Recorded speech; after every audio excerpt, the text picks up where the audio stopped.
Open search bar and type services. Now click on it. Click on any services once, then press W on your keyboard. Scroll down to Windows Update and double click on it. Set startup type to automatic. Click start and then OK. Step 2. Open search bar. Type find and fix problem with Windows Update and click on it. Click next to run the troubleshooter and wait for it to detect and find any issues. Step 3. Open search, type CMD and run as administrator. Now click on yes.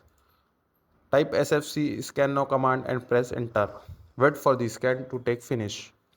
Then type DISM / online / cleanup image / restore health and press enter. Wait for wait for it to take complete. Then restart your PC. Always note that all the commands are given in the video's description. Thank you.